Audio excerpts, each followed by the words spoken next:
everyone, I'm Lynn Prowse-Bishop and welcome to the Virtual Business Show, What You Need to Know. The show covers topics of interest to virtual assistants as well as those in small business and people who may want to work as a VA or hire the services of one. In this and our next episode, we're going to be discussing how to get clients and I guess then more importantly, how to keep them. So we'll look at the things like how you can find clients, where potential clients might hang out, and then the sorts of things that you can do to hold on to them and to turn those existing clients into referrers. This is one of the most common questions from new VAs once they've started their practice is, how do you actually get clients? And countless surveys of the industry asking VAs what they'd like to hear presentations on really turn up the same responses. It is just a huge area, and understandably so, I guess. Without clients, you really don't have a business. Okay, you've decided to become a VA, you've followed all the guidelines, you've got your business name, stationery, done the legal compliance, you've got your business cards, websites, taken a Yellow Pages ad, listed yourself in a number of those online directories, so you've followed all those 5 tips from the last show. Why isn't the phone ringing? I think a mistake that we all make is the belief that once we've set ourselves up and taken ads, clients just know we're there and offers of work are going to come flooding in, but this is rarely reality. Why not? You know how good you are, right? You can do the job. Why don't they know? The fact is that there is just so much information out there that when a client is searching, they're going to come across lots and lots and lots of information and service providers all telling them the same thing. Pick me, I'm the best. I actually recently had a request for proposal come through the Australian Virtual Business Network site, which said at the beginning, I've been searching for what seems like a long time to find an Australian service that could recommend the services of an experienced virtual assistant. At last, I think I found what I'm looking for. Now, I know that there are other places that this client could have gone to, so why did it take him so long? I think primarily because potential clients aren't sure how to search properly, or they're so overwhelmed by the sheer volume of information that's out there that they either give up or they donkey vote. They go with the first site they pull up. So what does that actually mean for you? Well, it means that you can't rely solely on your online presence to get you clients. People are still human beings and they need face-to-face contact, or at the very least, a warm voice on the end of the phone solving their problems for them. So how do we go about actually finding clients? Well, first up, know what your offering is. This entails knowing what your service specialty is, your industry, and your ideal client. Don't spread yourself too thin. There's a tendency for many VAs to want to be, as I mentioned in the last show, all things to all people.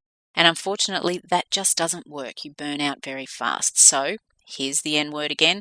Think about niching. Determine where your strengths are. Market your strengths to the people who could use them and benefit from them. As I mentioned in the last show, that's going to require researching. Sit down, write down what your strengths are, what you like to do, who your ideal client is, what industry they're in. Now again, you're trying to set yourself up as that 1 in a million, not 1 of a million. You want to be regarded as a specialist. Think then about your ideal client. Are they male, female? Where are they located? Their demographic, their industry. All this is going to help you then know where it is they hang out. The second thing you can do is actually ask for work from those you know. Don't be frightened to do that. You go to your ex-bosses, colleagues, let them know what you're doing, ask friends, ask family. And as I mentioned before in my last show, I did that a few times when things got a little bit tight and slow in my business, and it always led to some really good referrals. The third way of finding clients, respond to requests for proposal or RFPs and follow up. If you followed the tips in the last show, you've now joined a few networks and you've probably seen some RFPs come in. When they come in within your specialty, respond to them. And when you respond, don't send off your response and then wait for them to contact you with an offer of work. You must follow up. If you don't hear back within 3 days, send another gentle reminder email. Email, as we know, can get caught in spam filters, so you need to ensure yours made it through. If still nothing, follow up in a week. I then generally leave it another 2 weeks, and then I follow up for a third time. Generally speaking, if they've not responded after 3 follow-ups, they're probably unlikely to. That being said, I've also secured 2 clients in precisely this way, with their response being, "You were the only person who kept on me. That's precisely what I need." I had a boss once who said to me, "The squeaky hinge gets the oil." But remember that there's a fine line between that and desperation. You need to keep your communications professional. I'm just touching base again to see if I can answer any further questions you may have or clarify anything further with you. That kind of thing. You can't make a client sign you, but you can ensure that they know you're keen, confident, and available to assist them. Also, don't overlook your email signature block. Be sure that you include your contact details, including your URL, so that potential clients know where to find you. They can keep your emails for months, sometimes years.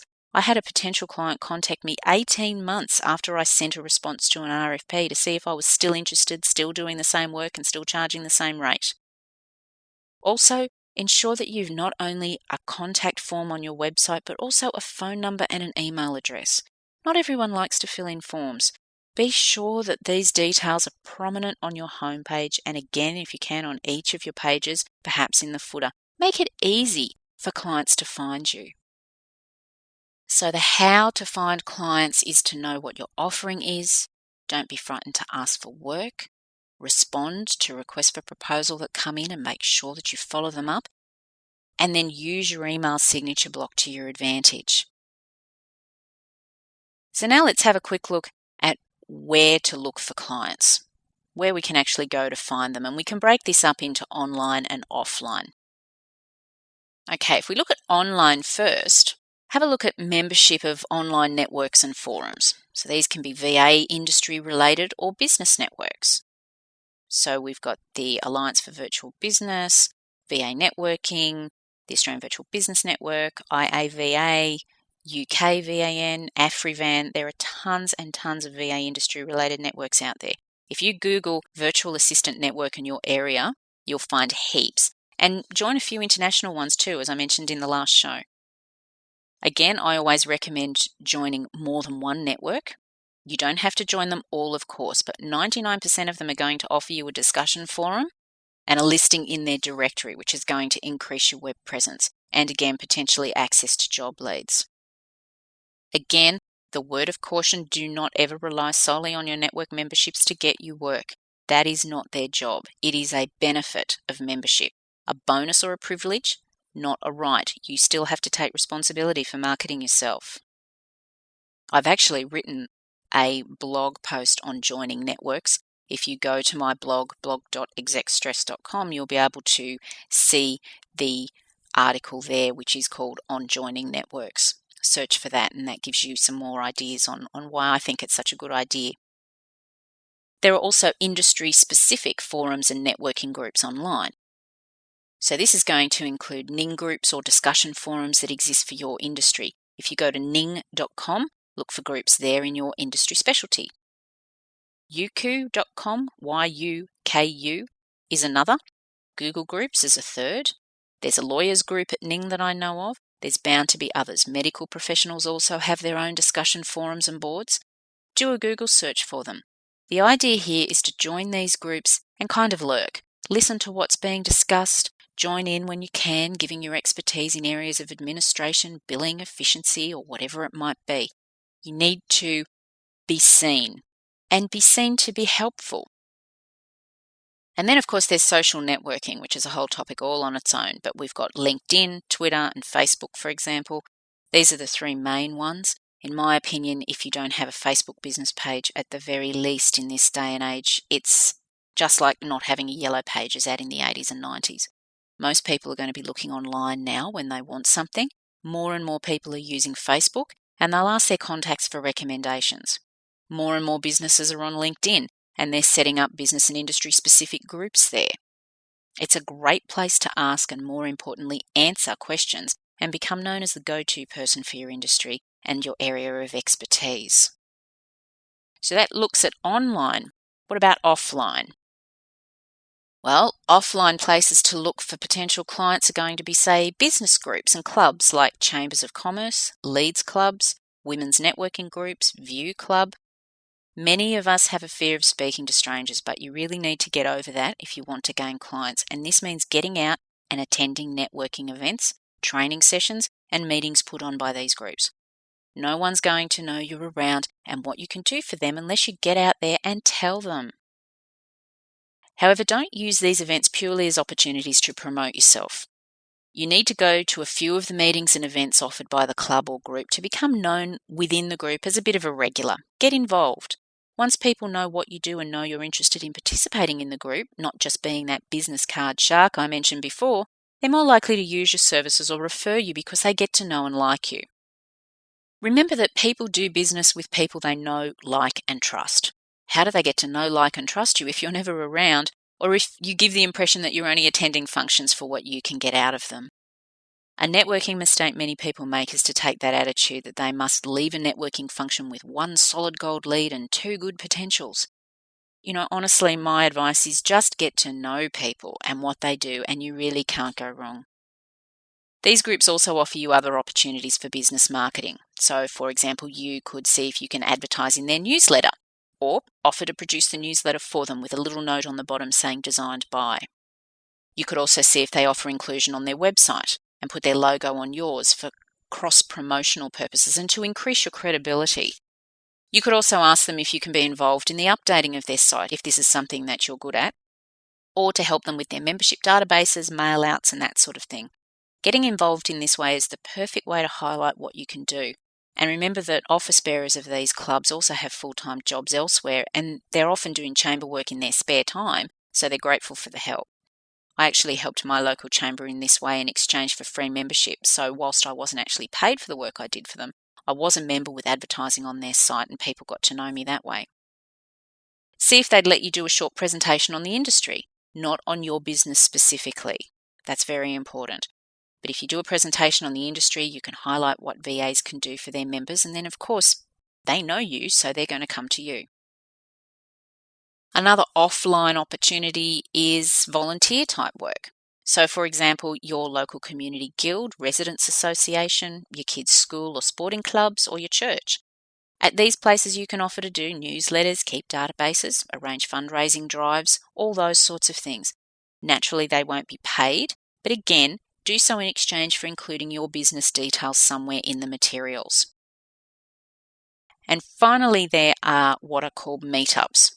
These are groups near you that have been organised by people to bring like-minded individuals together around a topic of interest or an industry.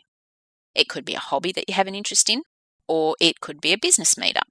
If you actually go to meetup.com, you can search for an industry, a topic, or your area, and whilst they're coordinated online, they actually do physically meet face-to-face. So that covers the how to find clients and where to find them. Before we move on to keeping clients, just a quick word about rates.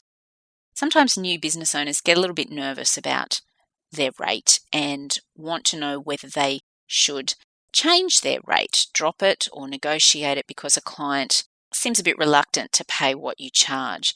Or they want to become competitive or just get the job, so they're willing to drop their price.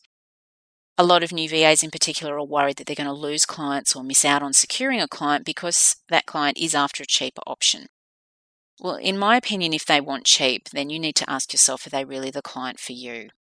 If a client comments that your rate's a bit expensive and you respond with, I can discount it for you, or tell me what you'd like to pay and I'll see if I can do it, you really do yourself and the rest of the industry a disservice, and you set a precedent with all future client contacts. Don't go for cheap. Show clients the value that you bring. They buy using their buying patterns and their criteria, so you're not going to change that. If they want you to drop your price, you can politely say that you've set your rates based on your skill, level of experience and qualifications, and that with all due respect, this is your rate. If they require a cheaper service, then you'd be happy to find one for them. A client should never set your rate and you should never negotiate. There's one proviso here though. If you're looking at charging on a project basis, for example, you might be able to ask the client what their budget is for the project and then determine yourself whether you're willing to fit into that budget. whether you can actually do the work for the amount and go from there. But hourly rates are set by you and no one else, just like a plumber, mechanic, or doctor. Set them, stick to them. Setting your rate too low can give the impression to a prospective client that you don't value your own services, so why should they? Similarly, when you look like a cheap operation, you will attract that type of client to you, the ones who just don't want to spend too much. Okay, so we've covered the how and where to find clients, but what about getting them to commit? We'll cover that in our next show. I'm Lynn Prowse-Bishop, and this has been the Virtual Business Show. If you have any comments to make on today's episode, please feel free to do so by visiting execstress.com and follow the links to our show comments form. Until next time, thanks so much for listening.